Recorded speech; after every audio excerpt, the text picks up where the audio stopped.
an event tie-in worth reading, a new female-led action-adventure series, these are the books that I think you should be asking your LCS to pull for you. But if you don't currently have a store, then follow the links in the description to get them delivered to your front door. There are quite a few number ones I'm excited for this week, so let's drop the pre-roll and get in.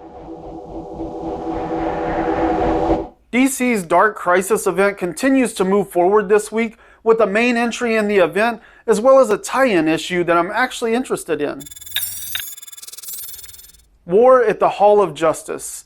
After the shocking events of the last issue, Pariah has won, and now his Dark Army is poised for the invasion of our world. It's up to the Titans to rally the remaining heroes to defeat Deathstroke's ever-growing forces and avert total destruction. An epic war starts on the steps of the Hall of Justice, and only a miracle could help the heroes now. But all hope is not lost, as the worlds without a Justice League have begun to loosen their grip.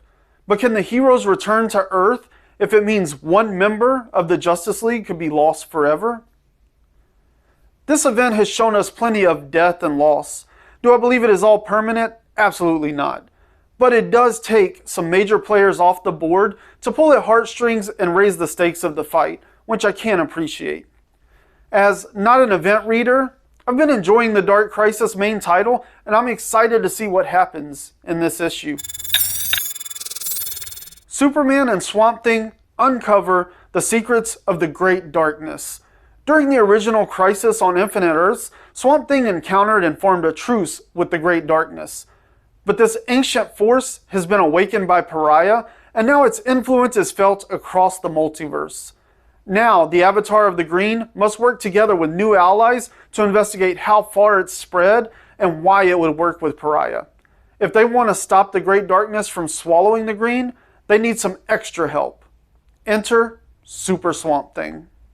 This is where I admit to the world that I've never read Crisis on Infinite Earths. It is unavoidable in the comic sphere though, so I do know the gist of it all. However, I am oblivious to the deep nuance of the event, so this solicit means little to me. But Swamp Thing is one of my favorite characters, so if he is there, so am I. We recently saw Ram V's latest Avatar of the Green, Levi Kumai, merge with the Green Lantern for an awesome team-up, and I can't wait to see Super Swamp Thing in action. Speaking of number one titles. A jam-packed series premiere with 31 gorgeous story pages, plus bonus material and a Jack Kirby-inspired variant cover by Deadly Class co-creator Wes Craig. After the destruction of their village, a young girl with a magic arm and a fighting spirit is tasked with delivering her little brother to a faraway safe haven. There, he's destined to discover the secret to overthrowing the all-powerful empire that destroyed their home. From writer and artist Wes Craig of Deadly Class and Gravediggers Union comes an astonishing new ongoing fantasy adventure series about siblings surviving in a world of monsters and mutants. I'm a sucker for a good action-adventure story. Reading this solicit, I immediately think of Compass, We Live, The Dragon Prince, and Avatar The Last Airbender. The artwork looks great in this, the style and tone are a little all-ages-y, but they had me at action-adventure, and the story sounds like it will tug at some heartstrings here and there. Speaking of adventure. The Jingu Bong has stretched so large and long that it has become a nuisance to Atlantis. And so Aquaman goes to find who is responsible for this ginormous golden staff that destroyed much of his city.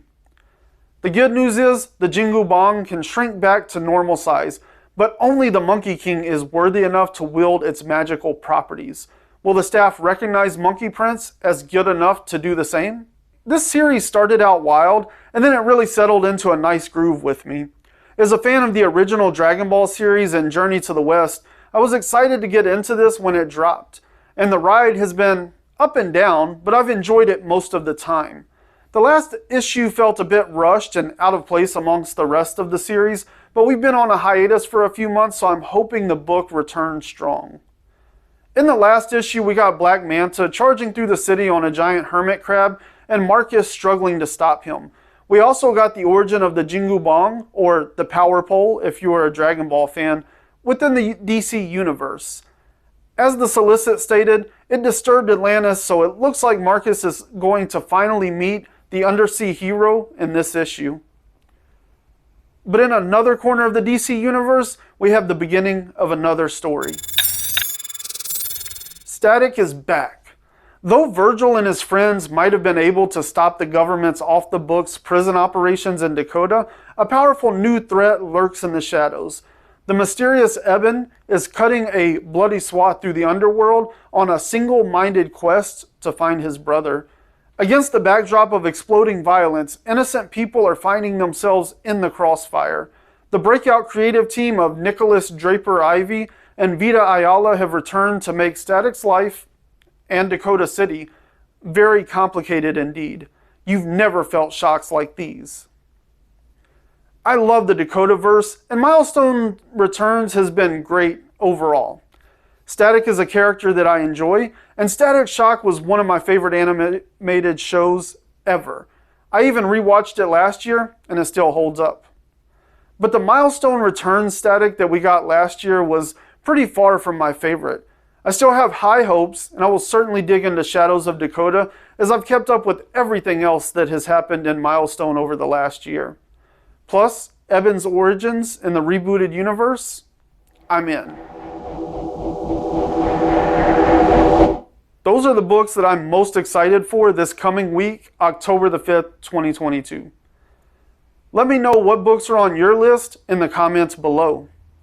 Make sure you plan to have your LCS pull these books for you, but if you are currently a reader without a shop, there are links to get these issues in the description below. I can't wait to talk about these books on At Week's End over on Legion of Comics channel. You can find our chat about last week's books right here. See you next time.